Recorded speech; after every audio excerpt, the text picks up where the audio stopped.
여러분 안녕하세요.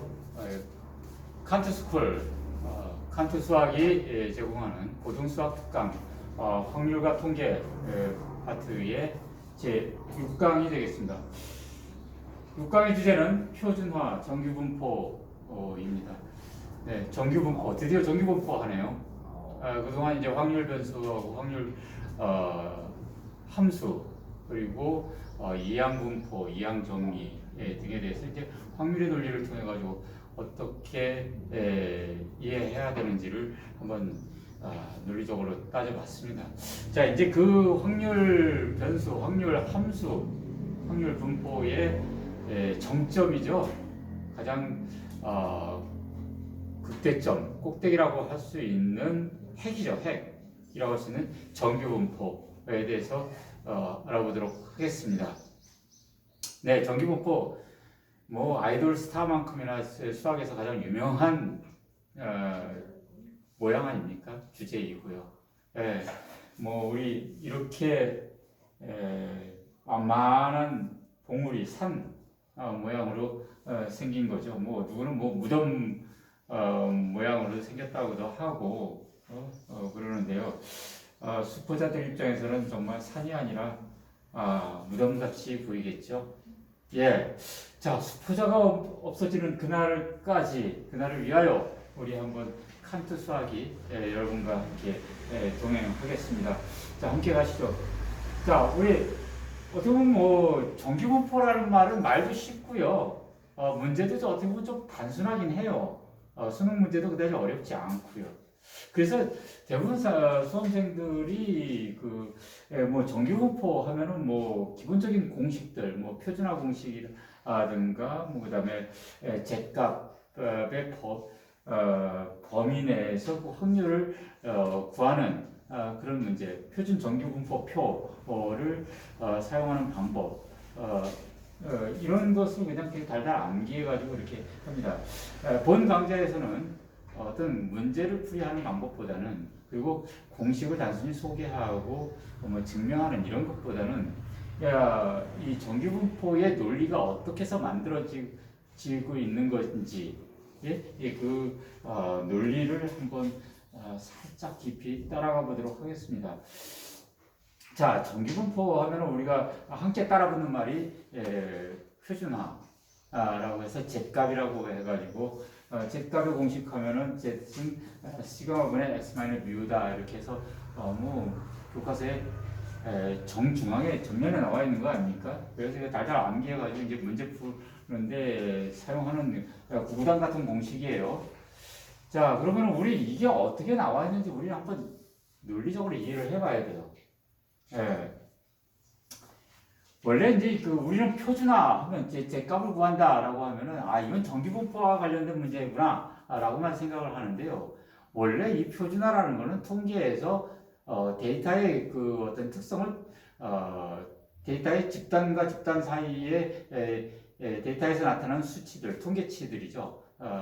이 통계치들의 통계량들의 어떤 특성을 비교하는 하나의 방법입니다. 왜냐면 비교할 때 서로 어떤 전체 데이터를 수집한 대상, 집단의 크기가 다르고요.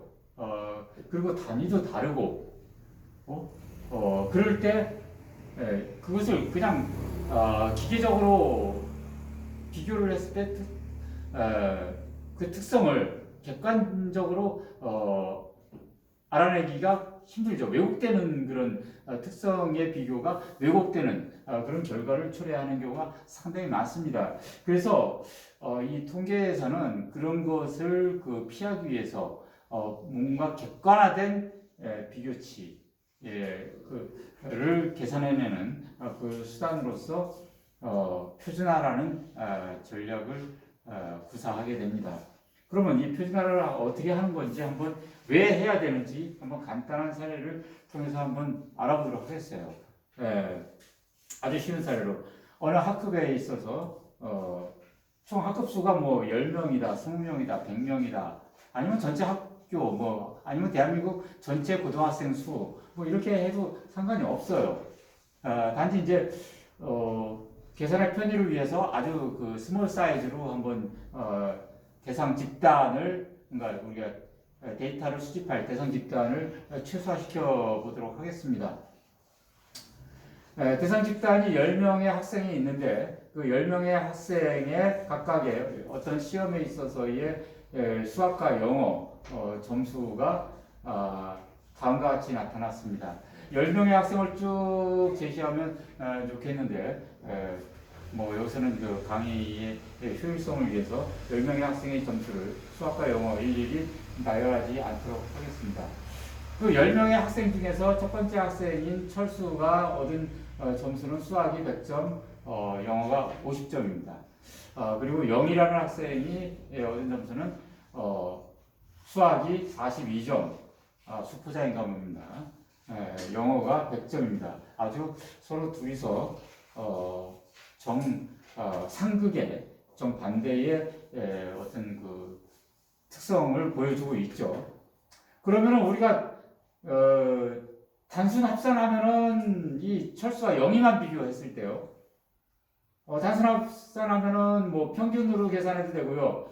수학, 영어 총점으로 계산을 해도 평균하면 두 개 합해서 2로 나눠버리면 되는 거니까요. 철수와 영희의 수학과 영어 점수를 합산한 결과 누가 더 우수합니까? 당연히 뭐 철수가 총점으로는 8점 이상으로 더 우수하죠. 예. 자, 그러면은 어떻게 보기에는 이게 비교할 때는 그렇단 말이에요. 근데 이것이 진정한 비교냐 이러는 거죠. 그랬을 때 이것을 우리가 이 전체 비교라는 거는 상대적인 것이거든요. 상대적인 것. 네? 그러니까 특히 어떤 집단 내에서의 비교여야 되거든요. 그러면 이 학급에 있어서의 어떤 그 비교를 할 때 상대적 위치를 파악을 해야 됩니다. 그러면은 이 A반 10명 전체 학생의 각각 과목별 점수의 평균을 계산을 했더니 수학은 뮤라고 나요. 평균을 56점이고 영어도 56점입니다. 평균은 동일합니다. 그런데 표준 편차를 계산했더니 수학은 23.6이 나왔고요. 영어는 15.1이 나왔습니다. 예, 표준 편차로 보면은 수학이 표준 편차가 더 크죠. 예, 여기서 표준 편차가 크다라는 의미는 뭡니까? 이 10명의 학생의 점수의 분포가 평균 56점을 기준으로 해서 좌우로, 그러니까 평균보다 큰 점수는 오른쪽, 평균보다 작은 점수는 아래쪽. 우리가 평균을 끌어내려 먹는다, 뭐 이런 얘기겠죠. 선생님이 막 구박하는 경우가 있어요. 참 점수가 인생의 전부도 아닌데 그렇게 비인간화 시켜버립니다. 그러면 표준 편차가 크다는 얘기는 10명의 학생이 평균점을 중심으로 해가지고 더 멀리 떨어진 점수들이 많다라는 거죠. 더 멀리 떨어져 있다는 거죠, 점수가. 상대적으로. 어디에 비해서? 영어에 비해서 그렇다는 얘기예요. 영어에서. 그랬을 때, 원 데이터의 값들이 이렇게 나와 있을 때, 그러면 표준화시키면 어떻게 되는지 알 수 있어요. 표준화시키면 딱 요 표준화의 공식이거든요. 표준화의 공식. 원 데이터죠. x는 원 데이터 값이에요. 원 데이터 값. 그러면 철수의 원 데이터 값은 수학은 100점, 영어는 50점이죠. 그리고 각각의 원 데이터 점수에 대해서 평균을 빼주는 거죠. 56을 빼주는 거예요. 56을 빼준 다음에 표준 편차로 나눠주는 거죠. 나눠줘요. 표준 편차로 시그마로 나눠줘 버립니다. 계산은 간단해요. 산수입니다. 그래서 계산을 해보면, 직접 계산해 보세요. 계산해 보면 철수의 표준화된 점수는 수학이 1.86. 당연히 플러스로 나옵니다. 왜요? 평균보다 넘으면 플러스가 나와요. 평균 이상이면. 평균보다 크면. 평균과 같으면 어떻게 돼요? 평균 50.56이 되면 어떻게 돼요? 56만에서 평균 56이니까 당연히 0이 되죠. 예, 여기서 우리가 표준화 Z값이 0이 되는 이유를 여기서 간파했습니다. 예, 평균점과 같을 때, 원데이터의 평균점과 같을 때 표준화된 점수는 0으로 이동한다라는 걸 우리는 여기서 벌써 알 수 있어요. 아주 쉽죠? 자, 영어의 표준화된 점수는 얼마입니까? 철수에. 그러면 철수는 50점 빼기. 여기서 50, x는 50이죠. 50에서 mu, 56을 빼면은 마이너스 6이 되고요. 마이너스 6 나누기 15.1 하면은, 당연히, 분모가 분자보다 더 크니까, 1 이하로 1보다 작게 나오면서 마이너스 1보다 당연히 마이너스 값으로 나오죠. 예. 평균점보다 더 작은 원데이터 값이기 때문에. 예, 그렇게 됩니다. 그래서 Z값은 평균점을 중심으로 해서 플러스와 오른쪽으로, 그러니까 평균점보다 큰 로우 데이터 값들은 오른쪽에 플러스로 위치하고요. 평균값보다 작은 로우 데이터인 경우에는 Z값이 0을 중심으로 해서 왼쪽에 마이너스 값으로 존재하게 된다라는 거예요. 그래서 계산하면은 마이너스 0.40 이렇게 계산이 되겠습니다. 자, 영의 점수, 이제 산수 수준에 가는 것이기 때문에 그냥 간단히 넘어가겠습니다.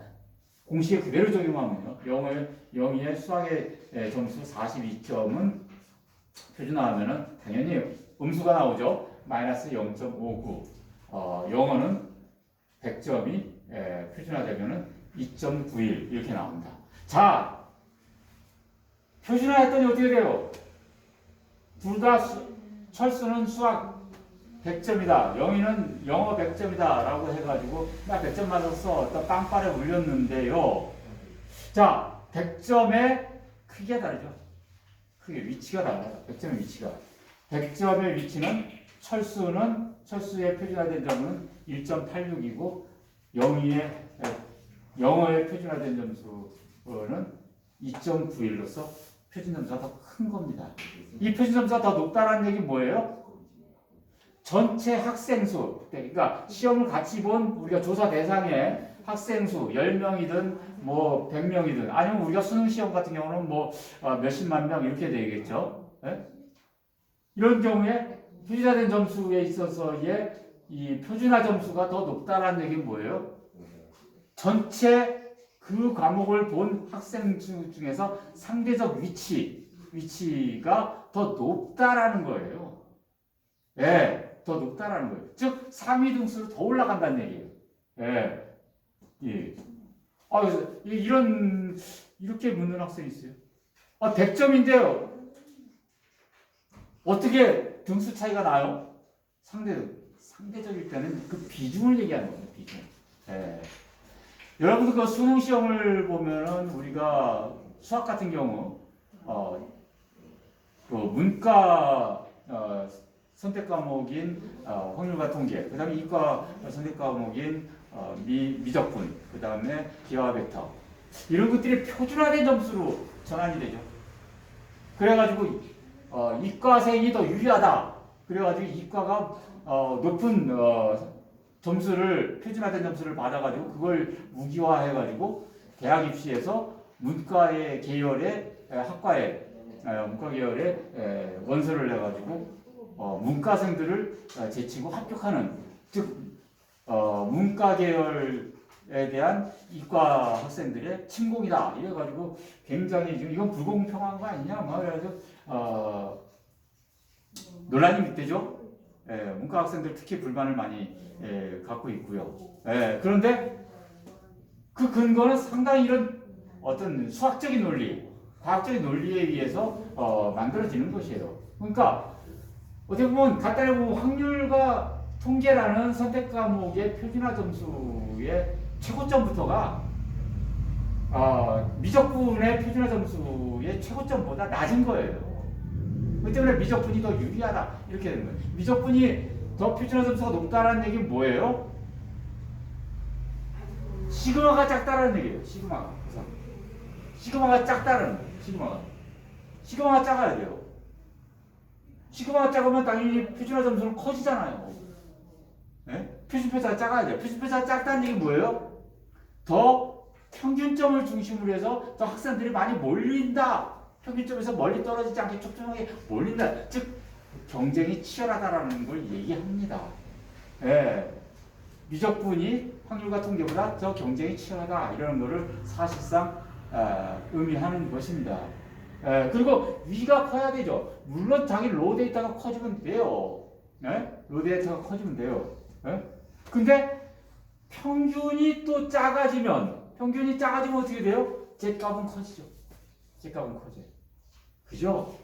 그러니까 미적분의 평균, 전체 학생의 평균 점수가 확률과 통계의 평균 점수보다 더 낮다라는 것을 암시해 주는 겁니다. 예, 그렇기 때문에 이런 Z값에 있어서 표준화된 점수에 있어서 그 확률과 통계, 그다음에 미적분의 차이가 나타나는 것이고 그 표준화된 점수를 가지고서 대학 입시에 반영을 하기 때문에 이런 현상이 나타나는 것이다라는 거예요. 이제 좀 Z값을 좀 이해하셨습니까? 자, 그러니까 Z값이라는 거는 반드시 정규분포에만 적용되는 것이 아니에요. 원래 통계라는 거, 우리가 데이터를 수집한다라는 건 뭐예요? 그 데이터의 특성치를 알고 데이터가 다른 그 집단의 데이터의 특성치들이 통계량들이죠. 통계량이 다른 집단의 통계량과 어떤 차이를 갖고 있는지 그 비교를 하기 위해서 얘기한 거, 비교를 말로 하는 것이 아니라 수치로 해야 제공하려는 것이고 그 비교를 할 때 그것을 객관적이고 과학적, 논리적으로 하기 위해서 표준화시켜야 된다는 거죠. 이걸 표준화시켰을 때하고 표준화시키지 않았을 때는 완전히 다른 것이다 라는 것이에요. 그래서 원래 표준화라는 거는 정규분포 위에 에도 원래 통계량의 분석, 특히 집단과 집단에 있어서의 통계량의 어떤 그 상대적 비교를 할 때 그 가치의 평가, 가치를 수량적으로 평가하는 가장 중요한 방법입니다. 그래서 이 표준화는 광범위하게 사용되는 것이고 단지 정규분포에서는 이 표준화의 기법이 가장 깊숙하게 사용되면서 그리고 이 표준화를 통해서 확률을 계산해서 미래를 예측, 미래에 어떤 일이 일어날 것이다. 그걸 확률적으로 분석하게 해주는 아주 중요한 도구이고 세상 현상을, 사회 현상을 분석하는데 가장 중요한 툴로서 우리 일상생활에서 사용되기 때문에 표준화 하면은 정규분포 이렇게 연관이 돼서 떠오르는 것이다. 이 정도 이해하시면 되겠어요. 자, 그런데 학생들은 이것을 기계적으로 이제 여기까지는 이해가 쉬운데요. 기계적으로 이렇게 하면서 표준화 하면은 시그마로 나오네? 표준편차로 나오지? 표준편차로 나오는데 왜 표준편차로 나옵니까? 분산으로 나눠주면 안 돼요? 왜 꼭 표준편차라는 걸로 나눠줘야 됩니까? 표준편차로 나눈다는 게 뭐 어떤 의미를 갖는 거죠? 이렇게 의문을 갖거나 심지어는 아예 그런 의문조차 안 갖고 그냥 달달 암기하면 되지, 문제만 풀면 되지, 이런 학생들이 다수다. 그런데 단순 암기만 하지 문제만 풀면 되지 라는 가는 학생의 압도적 다수가 또 결국은 수포자의 길로 빠지게 된다. 왜? 어려운 문제일수록 그렇게 접근한 공부 방법은 대부분 문제를 못 푸는, 해결이 안 되기 때문에 고득점이 안 돼서 수학을 포기하게 되는 그런 길로 가게 되기 때문이죠. 자, 그러면은 왜 표준편차로 나눠줘야 되는지 한번 그거를 간단하게 사례를 통해서 알아보겠습니다. 자, 어떤 시험 점수에 있어서 여러 명이 있는데 아주 단순하게 있어서 1번 학생이 철수, 그 다음에 2번 영희, 3번 만수 학생 이렇게 3명의 학생의 점수를 조금 아주 예를 들어서 10점 만점이라고 해가지고요 1점, 2점, 6점 각각의 원데이터 점수를 얻었다고 해보시죠. 그러면 평균은 어떻게 돼요? 평균은 원데이터의 평균은 이거 1, 6 더해서 다 9죠. 그 다음에 그것을 이 도수로 총 전체 도수 3명이죠. 3명으로 나눠주면 되죠. 3으로 나눠주면은 평균값은 3점이 되겠습니다. 자, 분산은 뭐 쉽죠. 이거 1 빼기 평균 빼기 그 다음에 제곱 해주고요. 2-3 빼기 제곱 이렇게 해가지고 n으로 나눠주죠. 즉 3명으로 나눠줘 버립니다. 그러면 3분의 14 이렇게 나오죠. 자, 표준편차는 당연히 분산에다 루트 씌워주면 되니까 루트 3분의 14 이렇게 나왔어요. 자, 원데이터 이건 뭐 초등학생들이 하는 거죠. 자, 그럼 이제 기준값 또는 표준값 이래가지고 표준화 Z값 공식을 공식을 적용을 해가지고 한번 그대로 해볼게요. 표준편차를 우리가 이 원데이터의 표준편차를 루트 3분의 14죠. 라고 했을 때 일일이 안 쓰고 그냥 이거를 시그마로 놓고요. 기호로 시그마로 놓고. 자, 표준화 해버리면 원데이터를 표준하면 시그마분의 1-3 이렇게 되죠. 다 이제 표준화 되는 거 너무 쉽죠. 자, 기준값이 나와 있어요. 그대로 시그마 대신 루트 3분의 14 그대로 이제 대입하면 됩니다. 무리수기 때문에 여기서 더 이상 계산하지 않겠어요. 자, 우리가 알고자 하는 거는 왜 표준편차로 나눠줘야 되느냐라는 것을 접근하기 위해서 그러는데 이런 편리성 때문에 그래요. 자, 우리가 평균을 구하면은 기준값 3개를 다 더하면 돼요. 표준화된 점수 3개를 다 더한 다음에 도수로 나눠주면 되죠. 3으로 나눠줘요. 그러면 어떻게 돼요? 여기서 우리는 이것이 0이라는 걸 알게 돼요. 여기가 편차기 때문에. 0이라는 걸 알게 되고, 그 다음에 분산을 구하면은, 자, 요거 역시 쭉 계산을 하면 쉽죠. 이 x 뮤 평균이죠. 평균은 다 0으로 들어가고요. 이것을 제곱을 해가지고 각각의 데이터의 편차값을 제곱을 해서 그것을 n으로 나눠준 거죠. 3으로 나눠준 거죠. 그랬더니 분산이 1이 나온다라는 거예요. 분산이 1이 나오고 당연히 2를 루트 씌워주면 1이죠. 표준편차 1이에요. 여기서는 문제 분산과 표준편차가 1로 나오는데요. 여기서 이처럼 이 표준편차를 그러니까 이 어떤 로 데이터를 점수 이렇게 표준화시키면 기준화시켜버리면은 이것이 분산과 표준편차가 1인 값으로 변하게 된다라는 것이에요. 특히 여기서 왜 시그마 제곱으로 나눠주지 않느냐? 시그마 제곱이라는 것은 편차를 과장한 것이거든요. 왜 제곱한다 그랬어요? 평균보다 더 작은 로 데이터 값일 때는 편차가 마이너스가 되기 때문에 제곱을 안 해주면은 플러스인 편차와 마이너스 편차가 서로 상쇄돼가지고 0이 돼버려요. 이렇게 정기분포의 좌우 대칭형 데이터일 때는 그런 결과를 나와버리는 것이고, 그런 왜곡을 막기 위해서 편차가 0이라는 것은 편차가 없다라는 말을 의미하기 때문에 모순이 되죠. 그래서 그것을 제거하기 위해서 제곱이라는 것을 분산을 구한 것이고, 분산은 어떻게 보면 부득이한 편법이죠. 그러다면 원래로 돌려줘야 되는 거죠. 원래 단위로. 단위 값은 원래로 돌려줘야 하기 때문에 표준 편차로 돌려주는 거예요.